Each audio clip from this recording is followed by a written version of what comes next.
right, boys and girls, it is that time again. It is bedtime story with Mr. Penny.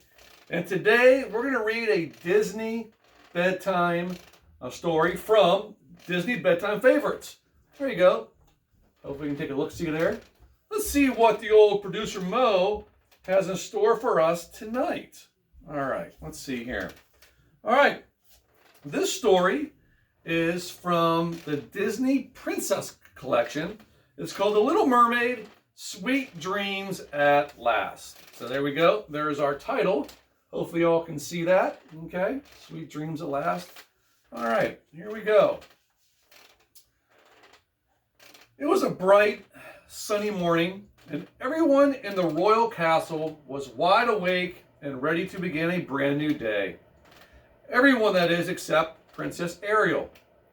Ever since she had become a human, Ariel had trouble falling asleep at night. And the night before had been no different. Yawning, Ariel made her way to the balcony for breakfast. But as soon as she sat down, her sleepy eyes began to close and plop! Her head dropped into her oatmeal bowl. Ariel jolted awake. Not again, she groaned. During the day, an exhausted Ariel had been falling asleep in the most unusual places. In the royal garden, in a rowboat, and even on the beach. But at night, Ariel tossed and turned. No matter how hard she tried, she couldn't fall asleep in her own bed. There you go. Look at that. Old Ariel was sleeping in the old courtyard in the middle of this nice sunny day. And she's down there just got her head out of that old oatmeal bowl. Let's see what happens next. Everyone had tried to help. Grimsleaf fluffed her pillows until they were light and puffy as clouds. There, he declared, lay your head down on this, Your Highness, and see if you don't fall right to sleep. Ariel climbed into the cozy bed, but still didn't sleep. Eric suggested reading a book before bed, since it's always helped him sleep. So Ariel collected stacks and stacks of books from the palace library and carried them to her bedroom. By the next morning, she had learned all about gardening, knitting, and building complicated things such as sandcastles. But she still hadn't slept a wink. There we go, boys and girls. Can you see those right there? Oh no, producer Mo, can you see those? All right, yeah, all right. Have you tried counting dolphins? Flounder asked Ariel the next day when she went to visit him. No, but I'll try that tonight, Ariel replied. Later, she counted an ocean's worth of dolphins. But instead of sleeping, Ariel just felt homesick. I wish there was some way we could help Ariel sleep better, Prince Eric said to himself the next morning at breakfast. Sebastian shook his head sadly. She should never have trouble falling asleep back in Atlantica. He thought, perhaps if her new bedroom were more like her old one, Ariel's problem would be solved. It's a pretty darn good idea, I think. That gave Sebastian an idea. Suddenly he knew just what to do. All right, you see that right there? I like that. I like that idea, Sebastian. Good old boy. Let's see what works. Nothing else did. All right, that afternoon, Prince Eric suggested that he and Ariel go out on his boat for a long, relaxing sail. Oh, that sounds wonderful, Ariel agreed. The royal schooner was ready and anchored and was risen. Before they had even cast it off, Ariel began to yawn. Where would we sail, my dear? Eric asked. Ariel, but when Eric turned to see her, Ariel had already fallen asleep, right on the coils of the riding rope. Look at that. Up, up, up. She's sound asleep. Aw, poor girl. Pages are sticking together. Here we go. Make sure I have the same number. All right.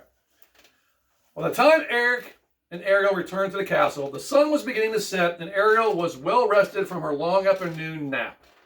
As they walked up the palace steps, Ariel spotted Sebastian with a man carrying a large trunk. "Hello, Sebastian!" Ariel cried to her crustaceous friend. "Won't you have dinner with us tonight?" "Urgh! I'm afraid I can't, Your Highness," Sebastian said. "I have some, important work to do this evening before it's time to go to sleep."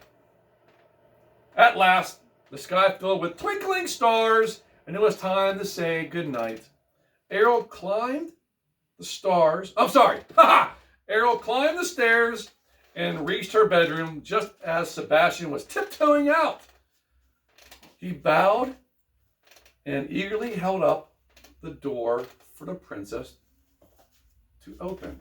Look at that. Very cool. That little crustacean. "Surprise!" shouted Sebastian. "My things!" cried Ariel. "How'd they get there?" "I thought having them nearby might help you sleep better, Your Highness," Sebastian said with a smile. Everywhere Ariel looked, she saw something from her old undersea room. A bouquet of deep sea blossoms, her mother a pearl comb, her treasure music box. She was so happy. "Oh, thank you!" Ariel cried happily. She's a happy little girl right there. And I'd be happy with some stuff from my house. Make sure I'm on the right page here. 74, 75, 76, 70. Oh, sticking. Here we go. We're sticking. Ariel said goodnight to Sebastian and snuggled into bed. Sebastian waited for an hour, then peeked into Ariel's room to make sure she was asleep. But when he opened the door, Sebastian found Ariel sitting up in bed, wide awake. She still couldn't fall asleep. "I guess missing my things wasn't the problem after all," Ariel said with a sigh. "Being a human is harder than I thought." "There's one more thing we can try," Sebastian said, climbing up in the music box. He opened the lid and waited for it to play a slow, sweet tune. But nothing happened. Sebastian looked inside. "Ah," he said.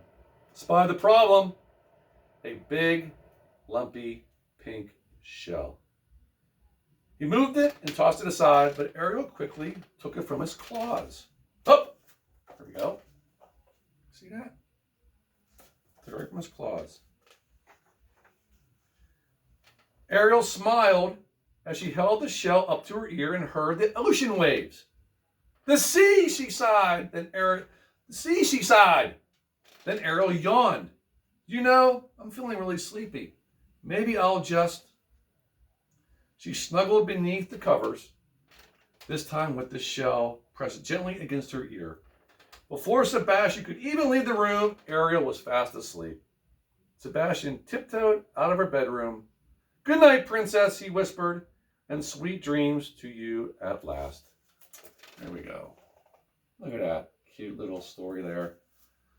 How many of you out there went to the beach and held a shell to your ear and heard the ocean? I know I did. You know what? It's making me sleepy right now thinking about it. So I'm going to wish you all a good night. Stay safe, stay healthy, and I will see you all tomorrow morning. Good night from Mr. Penny. Sleep tight and don't let the bed bugs bite. Bye-bye.